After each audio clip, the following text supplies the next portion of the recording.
everyone. This is Chala Dinkoy, CEO and founder of the Repositioning Expert. Welcome to another Tuesday Tea Time with Chala.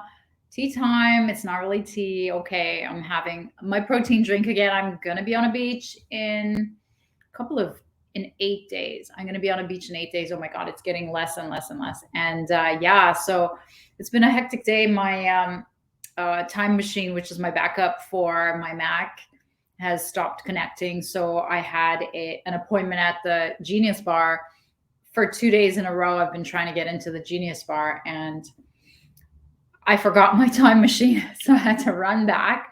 Of course, the elevators were out. So I had to run up. I went to, because there's a security feature, you can't run from the ground all the way up.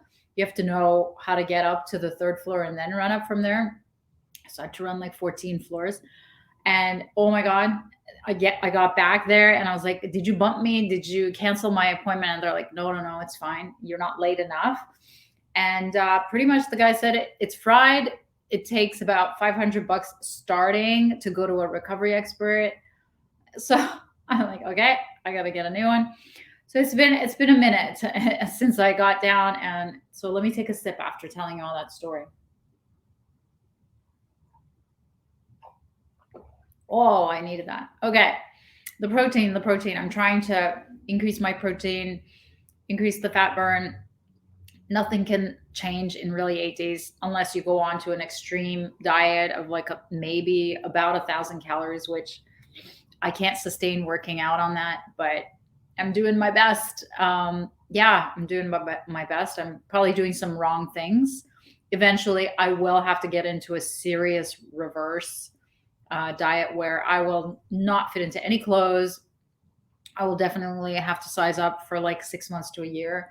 It's going to be a nightmare, but it's the way to increase my calories to like 3,000 and be able to still have like a flat tummy and be able to have like muscle showing instead of just, layers and layers of fat. So that's just where my mind's at all the time. Actually, last week, if you guys read my newsletter, if you're not on my newsletter, if you're not part of my community, you'll have to email me to get on because there's no other way to get on. But anyway, so I had put a text back and forth that I had with my boyfriend and everybody thought, and I pasted a picture of a 65-year-old trainer that I work with or that I want to work with and that I follow. And she's, been in competition. She's, like amazing for 65. She looks amazing. And people thought it was me. My God, first of all, I don't look that good. And second of all, it's somebody else. And I probably wouldn't put those pictures on my newsletter. I don't know. At least it wouldn't be like in a bikini. So, I mean, I have put fitness pictures, but probably not in a bikini. I can't remember that I've done that. But so, yeah, a lot of people congratulated me. They thought it was me, but that wasn't me. I wish it were, but it wasn't me. So that's what I'm aiming to be. And hopefully it's not going to take till I'm 65 because that's like over 10 more years. So anyway, what does all this have to do with business and marketing, you say? It's just talk. I'm just talking. I'm just warming up to the actual conversation about pricing.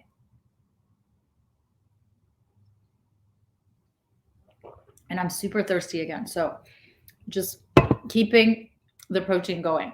All right. I love this topic. How to know if your price is right. Because guess what? Everybody's increasing their prices. In fact, a couple of months ago, I actually did a Tuesday tea time and a blog about a client who was going to raise his prices and he wanted to find out what's the best way. And I gave you some advice around that.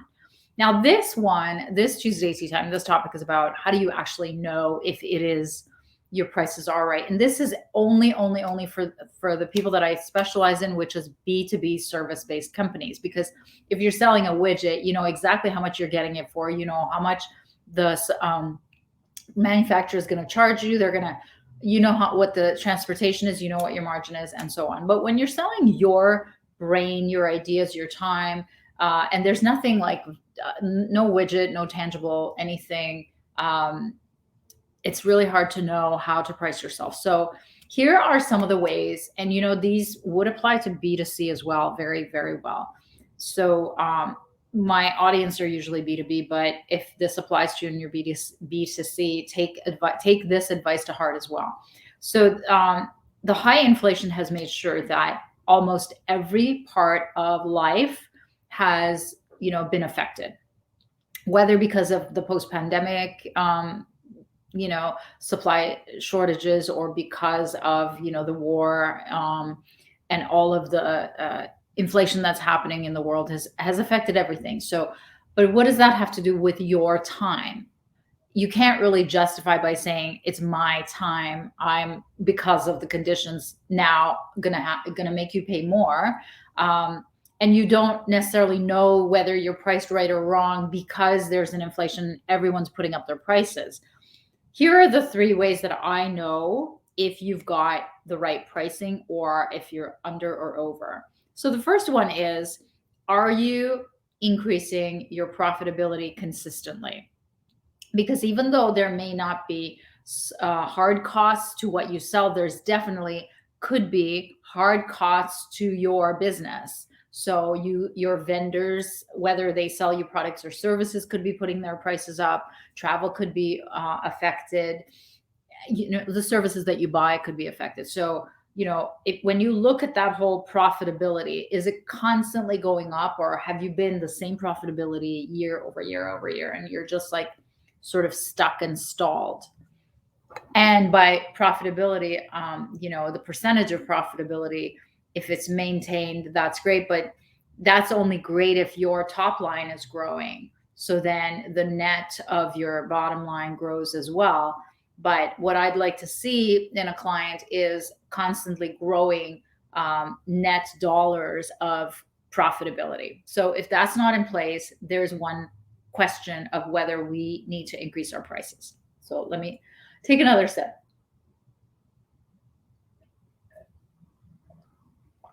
Okay.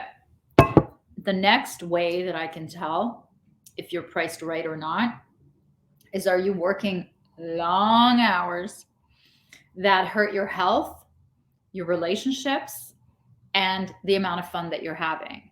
So if the amount of work that you're doing just never seems to go down, no matter how many years in business you've been, and it doesn't matter how big the business is getting, because as big as the business is getting, you should be building your bench and your team and your structure and your processes to be able to handle that without yourself working to death, without working yourself to death.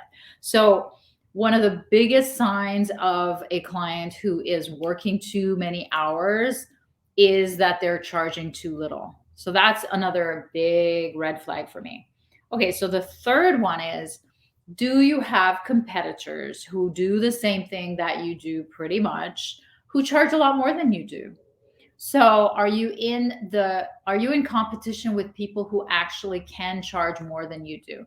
And it doesn't matter if they're bigger, it doesn't matter if they've been in business longer. The only thing that matters is if they have a different technology that is substantially changes the results for the client.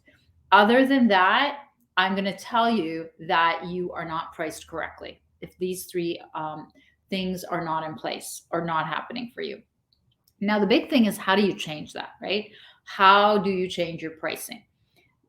To me, pricing literally equals positioning. I've often told you about the blind test with the vodka, where and they've even done it with wine, where they same blank bottle, same liquid, and the only thing they've done is change the price. And the one that people bought that had the higher price had electrodes in their brain to see their sensors, to see how they were processing in their brain. And the researchers noticed that their pleasure centers were lighting up more. And in fact, the ones that took the cheaper wine, their pleasure centers never lit up. So, and they knew that it was a cheap price. So price is perception, price is positioning. In the absence of any other information, when 86% of buyers think you're the same as everybody else, the only thing that tells them that you're different is your price. The only thing that tells the market that you are superior in what you do and deliver is your price. So reposition either to a different target, reposition to a different specialty, or reposition both.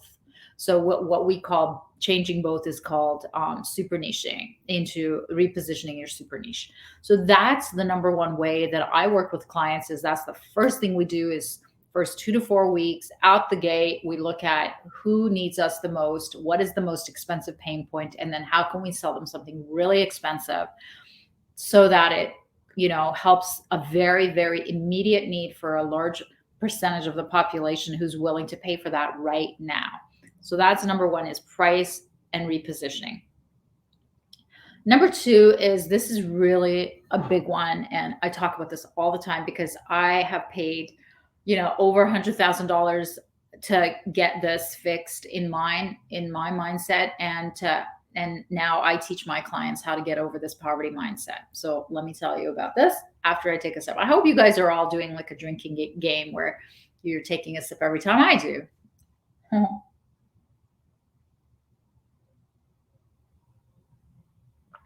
But it's not really consistent, right? Sometimes I like get on a topic and I won't take a sip, and then you'll be like all thirsty. I can't even imagine if this was like an eating, like instead of Tuesday tea time, it would be Tuesday tea time and cookies with Chala. Like that would be weird. I would be like, okay. So the second thing to change is poverty mindset. When you increase your price, if all you can think of is the fear of losing clients, that's a poverty mindset. Instead, if you can think of increasing your prices is as equivalent to letting the market know your value and weeding out the clients that don't value you and weeding out the clients that aren't worth keeping, that's the number one way to really change your prices and to position your mind. Now, what have I done and what do I suggest to clients who have this issue around mindset so they can never raise their prices, or they feel really uncomfortable, or they're in huge terror of losing clients when they raise prices? Well, this is what I did. If you can't afford an actual coach around this topic and specialty, read, listen to, and find, like, just infuse your whole world with, and brain and airtime in your brain with coaches and people who train on this topic of financial success, wealth mindset, changing your mindset out of poverty mindset, abundance mindset. There are more coaches than you know what to do with who can help you. Each of them speak to a different part of it. There's coaches who approach it from a psychology angle. There's coaches who approach it from a spiritual angle. There's coaches who approach it from a sales conversation angle. So I've devoted my life to learning and bettering that part of my success, because that is literally the only thing that gets in my way, gets in the way of all business owners, is this mindset around money and wealth. Because there is no difference between you and any other business owner except for your mindset and all the resistance that you're putting out into making as much money as you want. So get help like I did, get on it and recognize it, and work on it.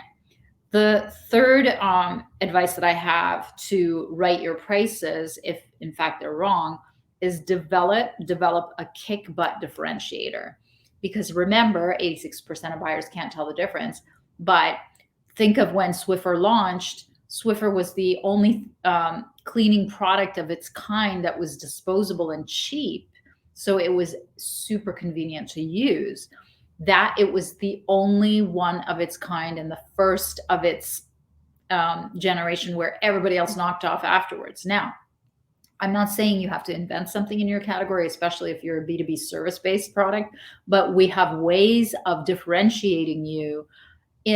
There's many, many ways, and I'm sure I've talked about it before, and maybe I'll do another Tuesday tea time about all the different ways to differentiate yourself. But differentiation is doesn't have to be an actual invention. It doesn't have to do with a product or service.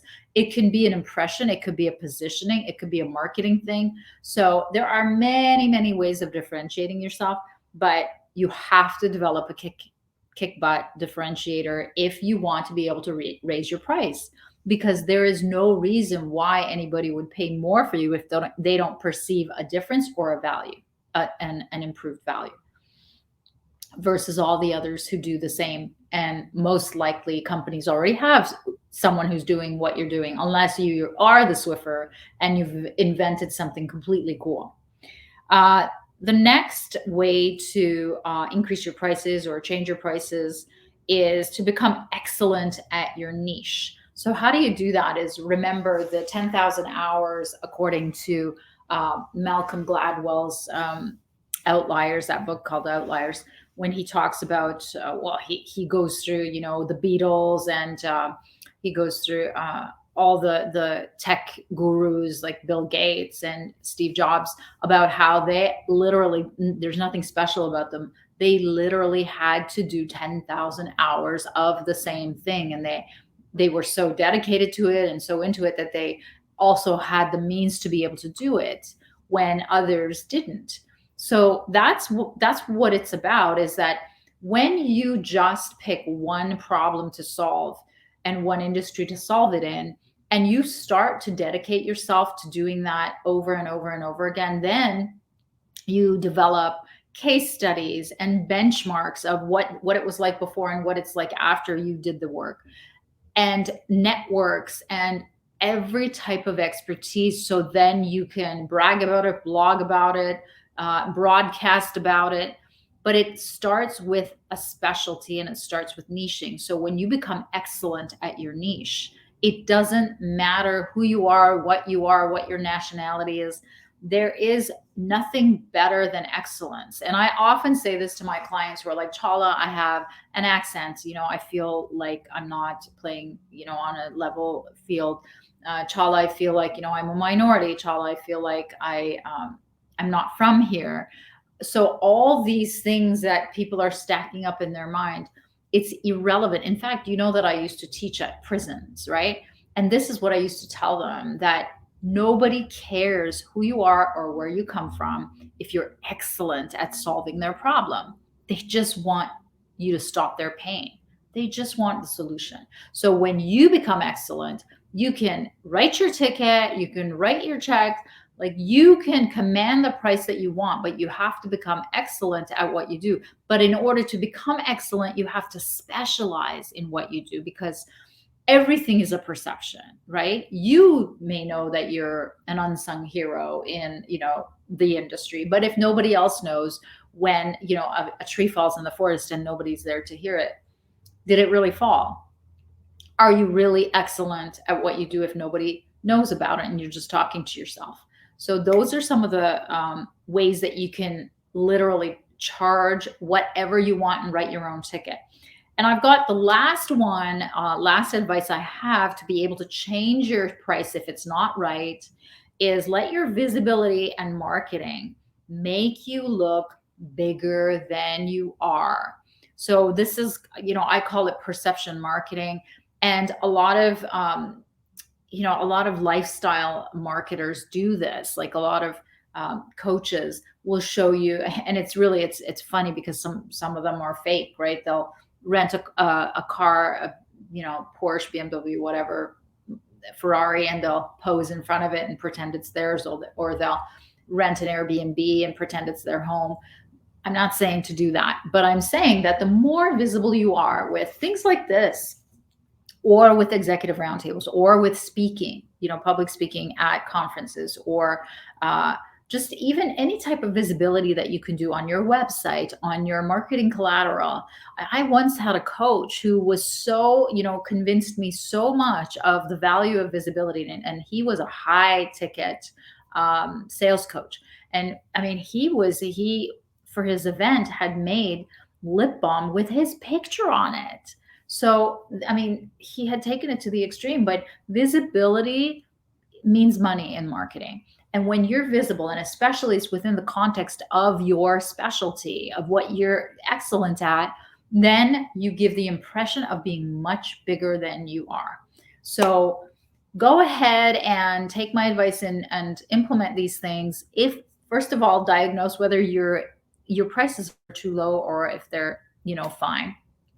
I personally think that you can always put your prices higher and higher and higher. That price is really what I found out. And, I studied business. I'm a, BCom graduate. I was a business person all my life. But what I learned at school and at economics was that pricing is where supply and demand meet on a market, map. But it's not true in B2B service marketing.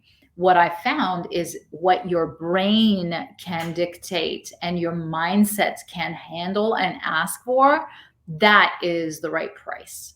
And there is no downside because I can name people who are charging 4 or 5 times what I do. And I already charge 4 or 5 times the average of the industry. So there is only upside for me, and there's upside for you. You always want to be the most expensive at what you do because your time is precious. So you want to work less hours. You want to work with higher quality clients who are super dedicated to getting the results because that's what they're paying for, because they've got skin in the game.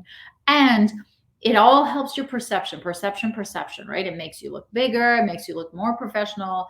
And you have to do the work around figuring out the niche, figuring out the focus, putting out the content around the focus, getting excellent at the focus, and then charging more than what your peers are charging so that you can be perceived. And then you can make some money so that you can put the infrastructure to actually be able to deliver even more than what you already do. Okay. I hope I've done a good sales job on trying to talk you into increasing your prices, at least to look at your prices to see if they're good or, need to be put up. So good luck, everyone. Don't be scared. I'm here for you. See you next Tuesday. All the best.